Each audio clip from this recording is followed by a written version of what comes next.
this day would not have been possible without the support of PCM and Thad Holcombe, and Thad has supported me generously in two of what I would say the most important things I've ever had the chance to do. So I can think of no one who blesses me more than Thad, and we should close out this conference more than Thad. It's very nice of you to say. It's very nice. Thank you for saying that. I appreciate it. Thank you. Everybody looks exhausted. I am, but in a good way. I want to hand this out. If you've already got one, fine, but it is the Obesity in a World of Hunger, out of the latest issue of Sojourners. And on the back is a wonderful, it's only about 10 books, but some great bibliography, so you can go out and buy all these books and read it. And I think the other thing is, if you know Sojourners, comes out of, I would say, the evangelical social action group. Its latest issue is about particularly the black church that pastor told him to quit eating fried chicken. So it's interesting in itself. So, Christine, would you mind handing those out to people? Yeah. What I'm going to do really is, I'm going to lead us, and I hope you can be awake a little bit. I want to call out a little bit some things here in a moment of what we did today, but I want to thank Simran especially, because some of you know that she also was very instrumental in the Darrell Hunt project that was here, which had to do with a man who had been incarcerated for 18 years, and he was not guilty of rape. It was Georgia? Is that Georgia? North Carolina. North Carolina, that's correct. By the way, I have an honors thesis book written because of that seminar. I need to share with you how religious studies. It's excellent.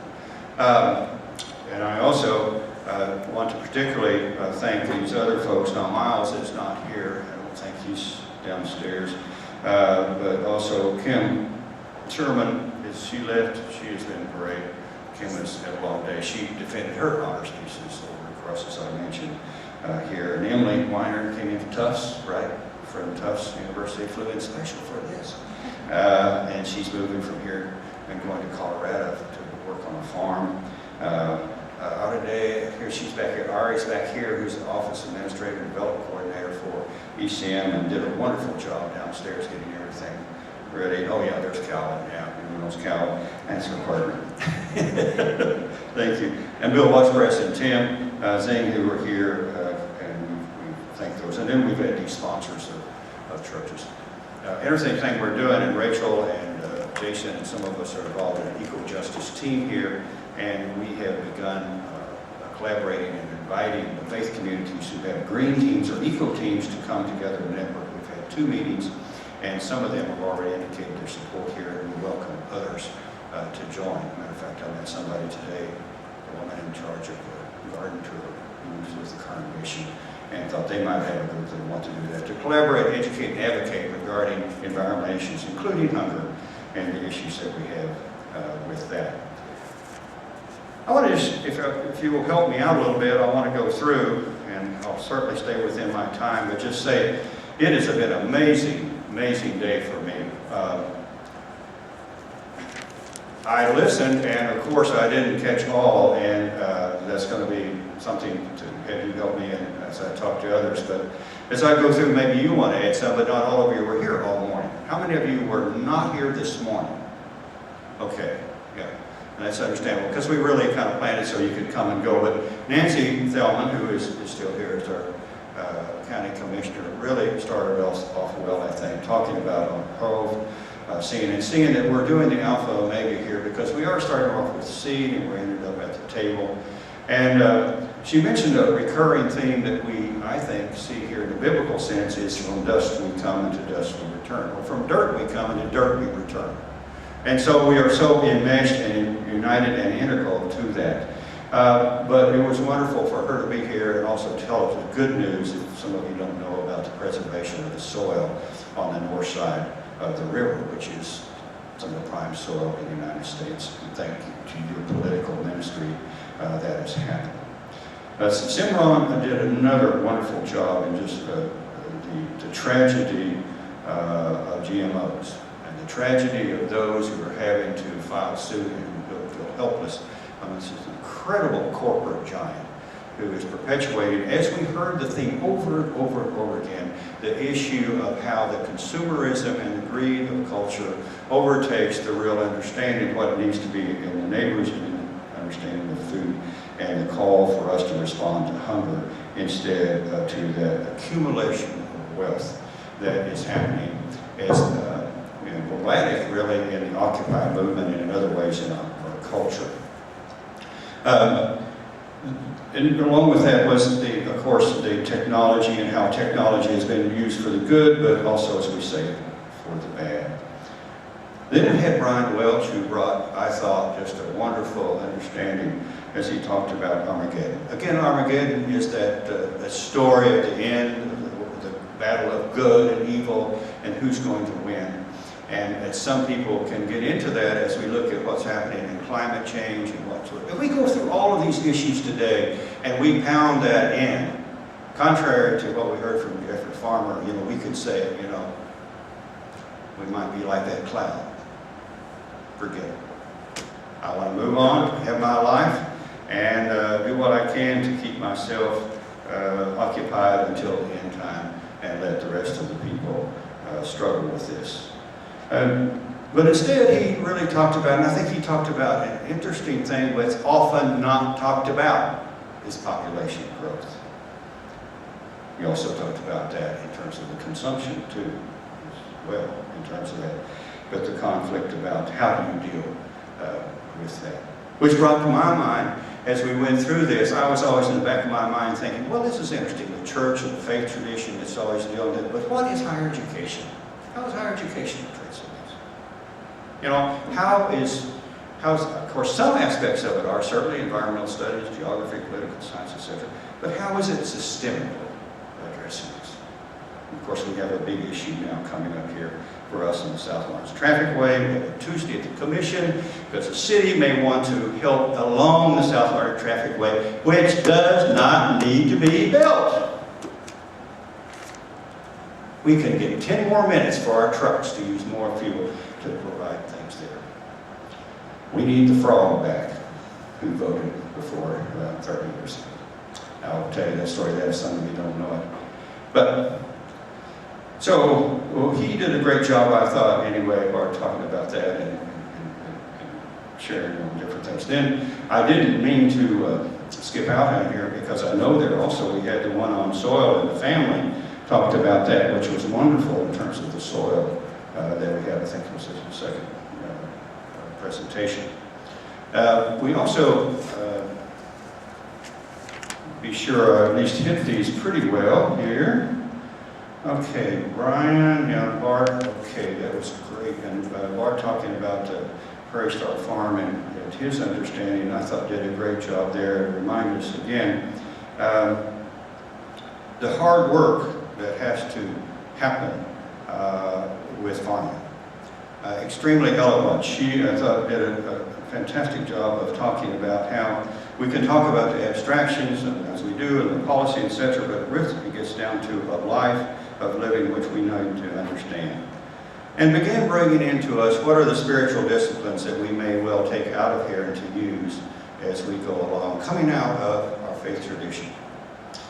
And I'll hopefully talk about that some more, and I think it in a way promoted in me a lot of that. And then Gary Teskey, I think, brought home to us what that, both biblically and otherwise, what it is that we need to be understanding in terms of the history of our neighbors.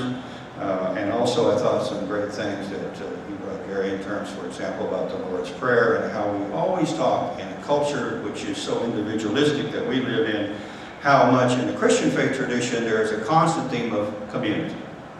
And that we're called to be in connection with each other and even with the soil in so many ways. And I thought that too, that he did a good job of, again, saying that tension between money, consumption, and profit, and always there seems to be a push for economic growth. And even the challenge for growth, how long can growth go? Growth can't continue forever, but sometimes the misuse of the Christian tradition puts that kind of theme or myth, in a sense of a falsehood, of growth can go on forever. Then we did also, what you did a wonderful job, I thought, Gary, bring about the land grants, basically land grants given to Spain. And I'm reminded every time we have gone to alternative break to New Mexico and Abiquiu, not Albuquerque, but Abiquiu. Some of you know Abiquiu from, that's where Georgia O'Keeffe did much of her painting. Abiquiu is on the western edge of the United States during the 17th, 16th century, and that was one of the key slave trading sites of the United States. Those slaves were captured by the Navajos and the Comanches because they discovered the technology of the horse and had gotten the Navajos and they'd sell them to the Spanish that had come up that far, and the Spanish would send them to those mines of gold and silver, and they'd be worked to death, unless they were lucky enough to be adopted into a family, which many of them were in New Mexico, but our connection with that. And then we certainly had, the social work with Ed Scouting talking about St. Andrews and how much gleaning is important, but the joy that people had in terms of volunteering, but also the whole thing of having fresh food given to people that never before had experienced that to the extent that they are now because of people giving their time and effort and the agencies working with them. Rachel Jefferson came from Quindaro. Have any of you been to Quindaro? It's an experience. I went over to Quindaro because I wanted to see John Brown's statue. I heard it was over there. It was one of the days off, and I need to get out of town and not be my usual obsessive self doing something around here. So I went over to Quindaro, and I found it. It's on the northeast edge of the Kansas City, Montgomery County, up near the river, and right next to it, a historic site, because that's where the Underground Railroad from Missouri, they came across there, and they stayed there for a while until moving on. So it's Quindaro, next to the John Brown. John Brown statue is, you know, it's intact. Trash, the place, the whole area of Kansas City looks like it has had an artillery attack, except maybe the churches and a few buildings. And people walking around in a daze, not working. It is, as she said, 98th. It's the lowest in terms of income.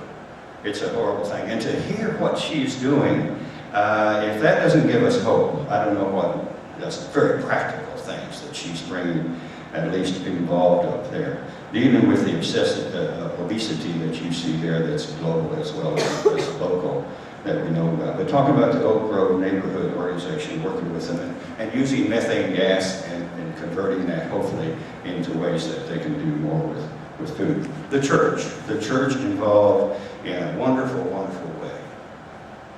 And then we had Gary, which I really appreciate Gary Lumpkin. It was the first time for him to put together his theology. That is trying to, theology is kind of a way of making sense out of God and the presence of God in your life. And he put that together and how he was a vegan because of that. And he was very nervous about it because it's the first time he'd ever put it together. I thought it was a masterful job. And his way that he combined his understanding of the biblical background for that was fascinating, I think, to him. Christina Holt, again, coming and bringing to us what we needed to know, I think, and be reminded about like 7 out of 10 females are the ones that are affected by global hunger, and that the global hunger thing is not an abstraction, as you told in the story of the senator coming out and having babies die, and how many die within so many seconds.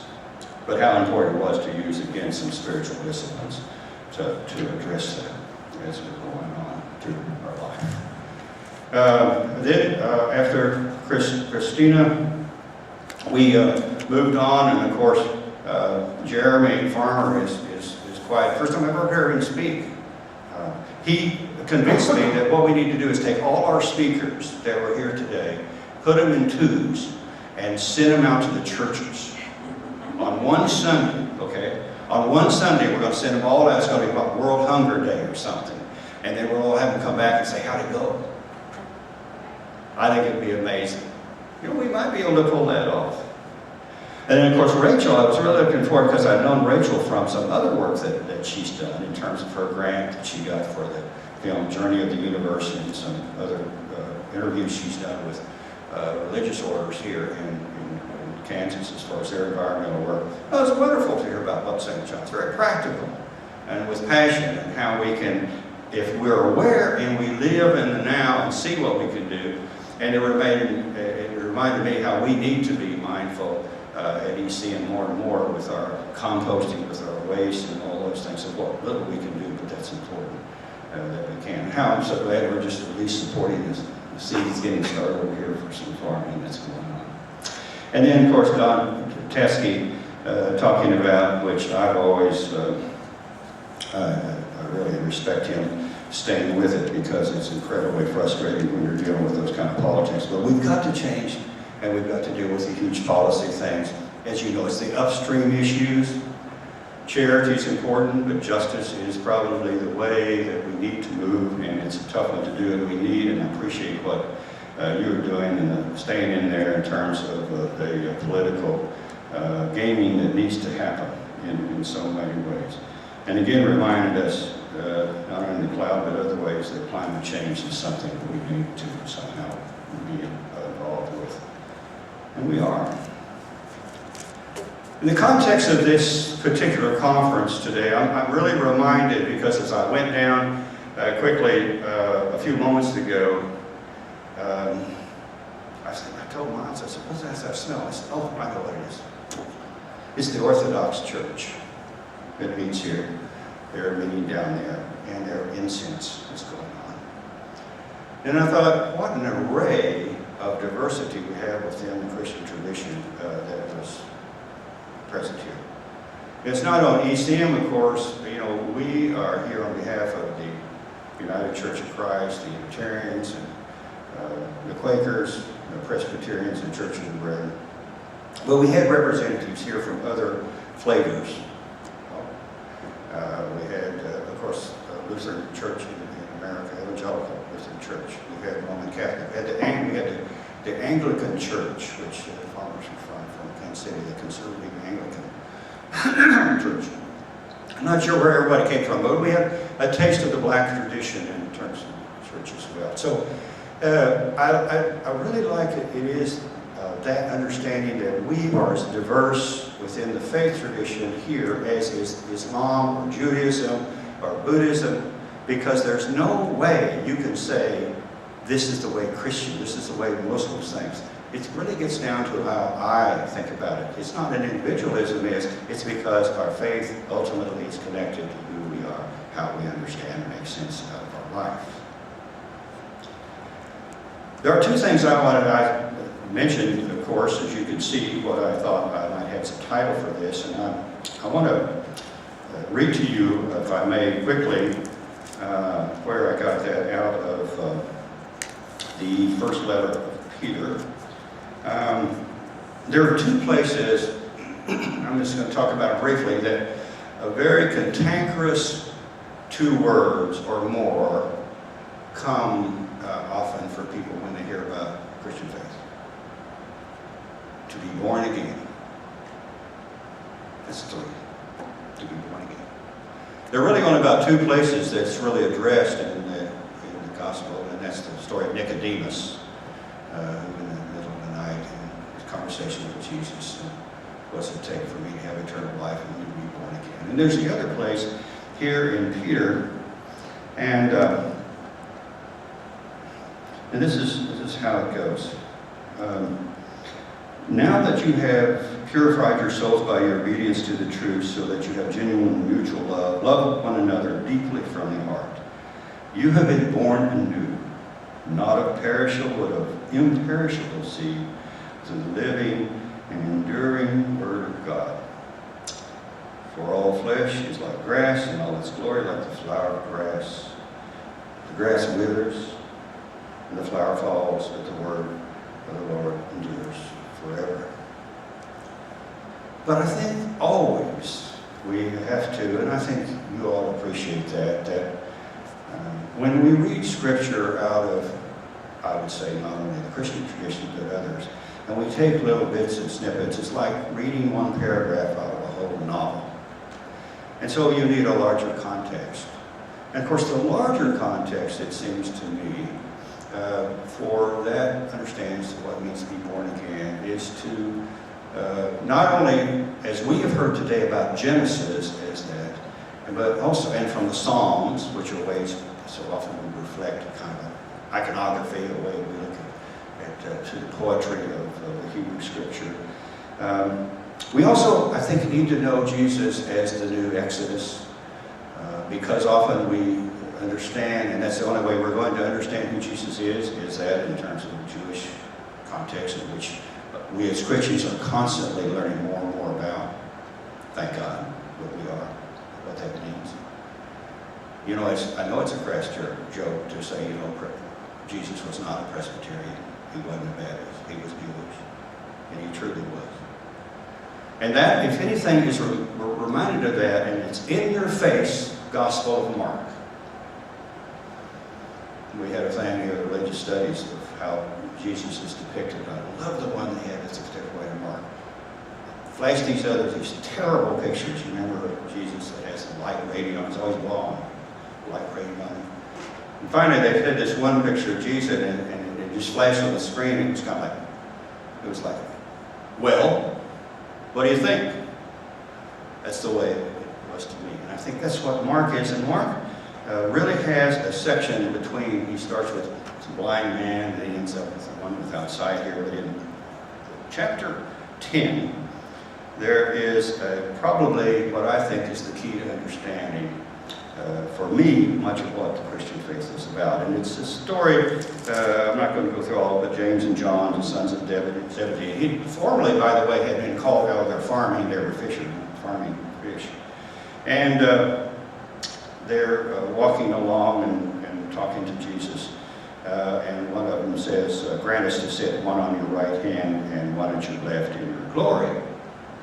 As they're walking along. And you got to remember that this is written after the death of Jesus. And the gospel writer is trying to say something, and so it's got this dialogue going. And Jesus said to them, you do not know what you're asking. Are you able to drink the cup I drink or be baptized, the baptized that I am? So there's a little bit of going back and forth. And then finally, when the 10 heard this, that is the other 10, because they were so pissed, I can imagine, that these two wanted to sit and be with Jesus, these upstarts.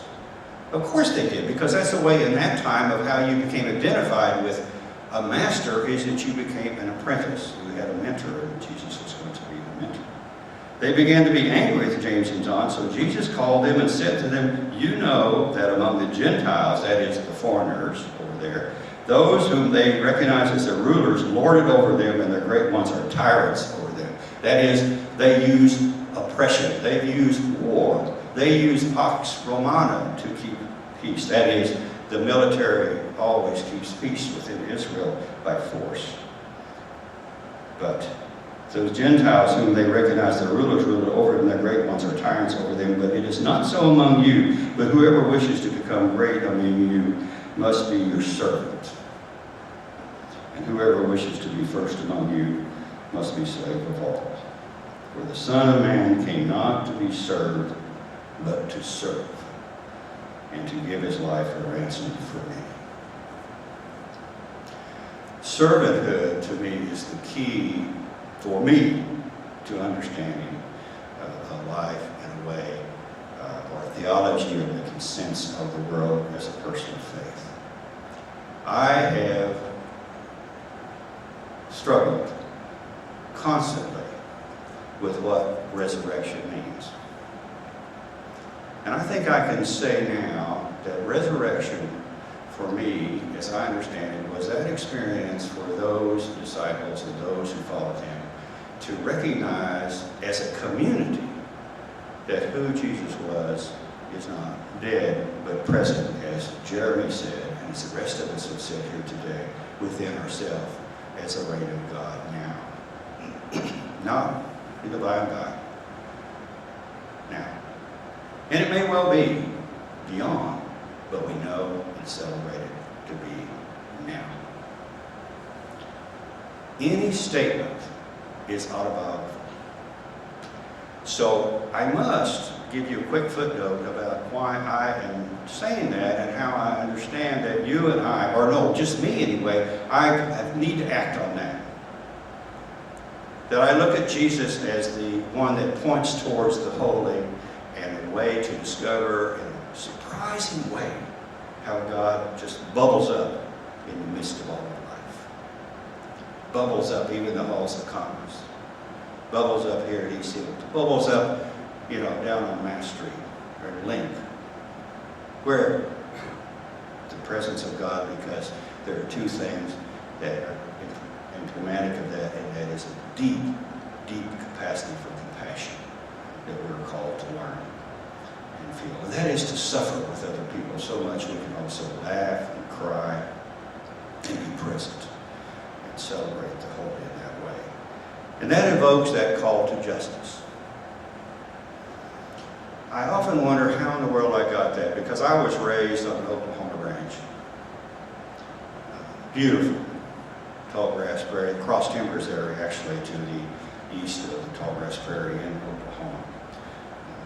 My parents, we lived 25 miles from nowhere. No, that's not right. We lived 5 miles from Bowery, which had 64 people in it in the last census when I was young. And 25 miles from the county seat, which was the big city for us. And I remember being raised, and I can remember the romantic side of ranching, and that was getting up early in the morning because we raised cattle, and getting on the horse and smelling the saddles and before sunrise, and riding, literally riding out to the rising sun. And how much I hated to work too. That's being 12, 13, and 14 years old, as much as anything. How I learned those wonderful swear words from my dad as he shoed horses and hit his hand. Amazing, the kinds of vocabulary I learned doing that. I also remember how much DDT we used. And we had that truck with the pump on the back, and it put out that DDT. Some of you are old enough to remember when we still used DDT, and it just fogged things up, and you ran the cattle through there. And then I remember my first experience really with death was our cat and kittens that got the DDT, and my parents knew that there was no hope, but let me take the cat to the vet. And if you've seen anything die from DDT, you never forget it, because the systems go crazy. And then we lost 2 dogs because the dogs were collies, they trailed them. My dad was, we were intelligent. And then he stopped once it came out that DDT was so terrible. And then too, I noticed the swallows started coming back to the barn. So that whole movement from romanticism and also an experience of God and the holy in terms of being within the earth was moved beyond to another understand that there's also suffering and that there was a need to do something about it. And I know that I was affected too by seeing my dad write a letter one night, and I said, "Who are you writing?" He says, "I'm writing to the president."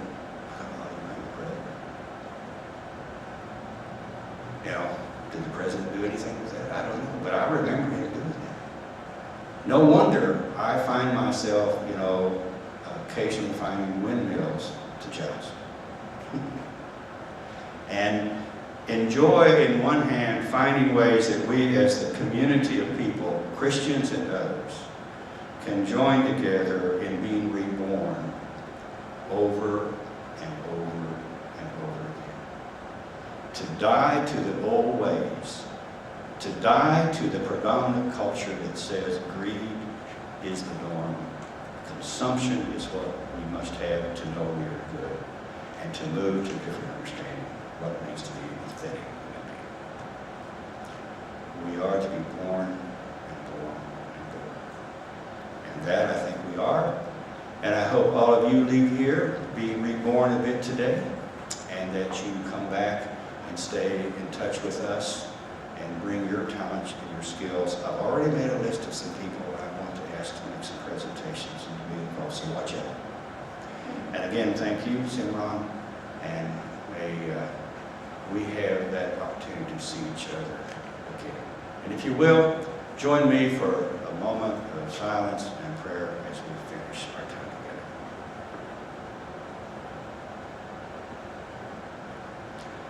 Well, Holy Presence, we come again and are reminded in maybe surprising ways, but always affirming ones, that we can move with the practical sense of hope. To move out into the midst of life, savoring it and tasting it, and knowing, yes, that it's from dirt that we come, to dirt we shall return, but we are called to discover the ring of your presence here, in the laughter, the tears, and the call for justice, and the sense of compassion that you all bring to bear in community, both now and forever. Amen. We're done.